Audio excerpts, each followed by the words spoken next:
Olá, vamos chegando à oitava aula de nosso curso Liberdade e Cidadania no Mundo Atual. E eu gostaria de iniciar a aula colocando o seguinte: o declínio religioso ocidental definitivo ocorre com o divisionismo de igrejas como associações voluntárias dissociadas de uma igreja legitimamente estabelecida pelo Estado, o que fortalece a noção de religião civil e o papel meramente emotivo e social do pluralismo religioso. Eis a decadência das igrejas dirigidas por mercado. Market Driven Churches. Pois bem, queridos, a grande realidade é que a fragmentação religiosa do cristianismo no Ocidente tem sido corresponsável por uma onda de individualismo absurda, uma onda absurda de individualismo. E eu gostaria de ler um teólogo ortodoxo que, falando sobre, em seu livro The Freedom of Morality, a liberdade da moralidade, ele escreve um capítulo em um subtópico. Ele fala sobre The Totalitarian Dimensions of Objective Ethics, a dimensão totalitária da ética objetiva. E ele vem falando sobre vários itens, como, por exemplo, quando a verdade se torna objetiva, e eu diria meramente objetiva, isso conduz à infabilidade de seus representantes e intérpretes.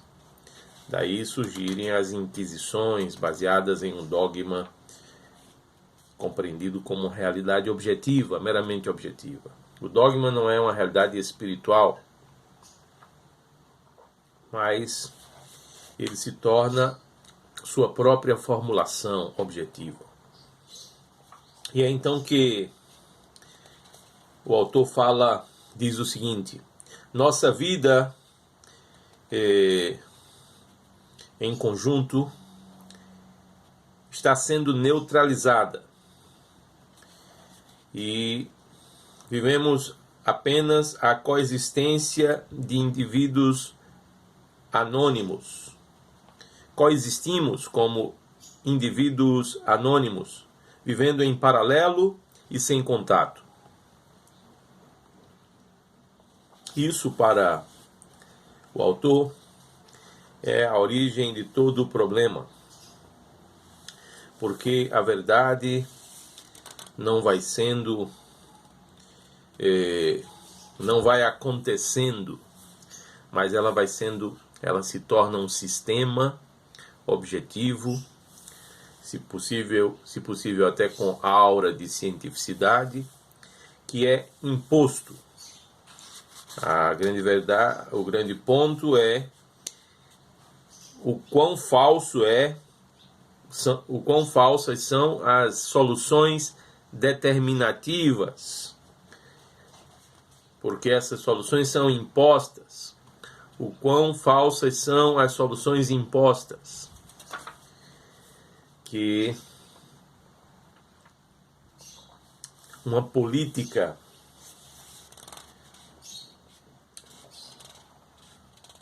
pode estabelecer. Isso preocupa muito. E ele percebe na destruição plena da noção de polis, de cidade, a cidade-estado grega, um dos maiores problemas da modernidade ocidental. Ele percebe com toda clareza que a verdade não vai acontecendo a partir da interação entre as pessoas. Ao contrário, uma interpretação de cima para baixo é imposta, e ela é imposta como um sistema social cuja objetividade é científica, é inegável, e assim todos aqueles que não se dobrarem a tal sistema serão submetidos às fogueiras da Inquisição. Essa é a preocupação do autor. E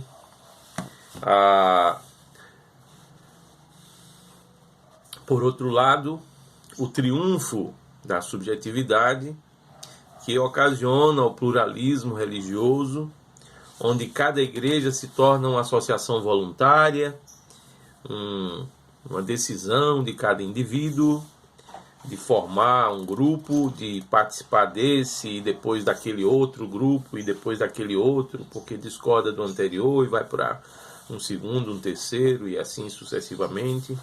Ele vê nisso a fragmentação religiosa do Ocidente, que determinou de maneira definitiva o declínio religioso. Aliás, eu vejo nisso uma fragmentação que determina o declínio religioso do Ocidente. E assim, não há uma consciência de que é necessário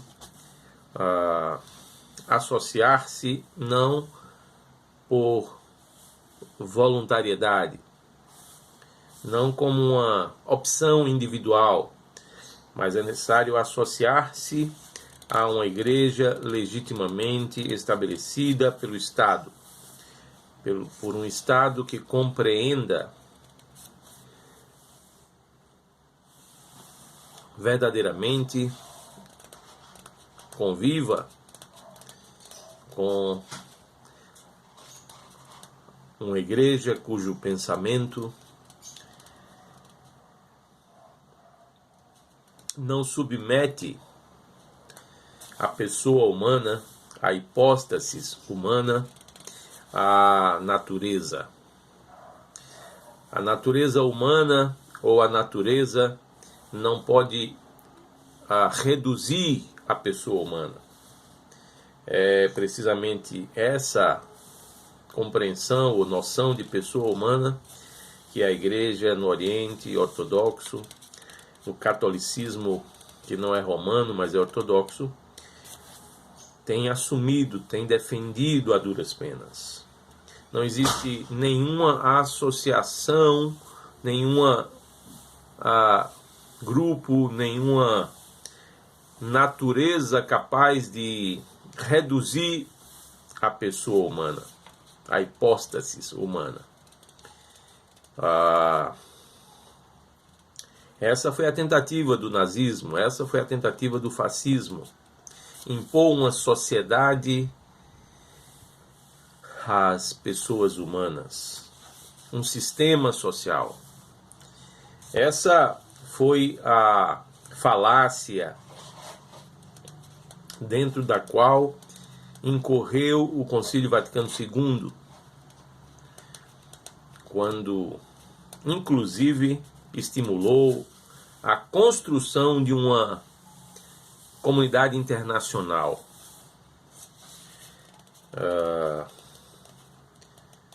E isso foi deixando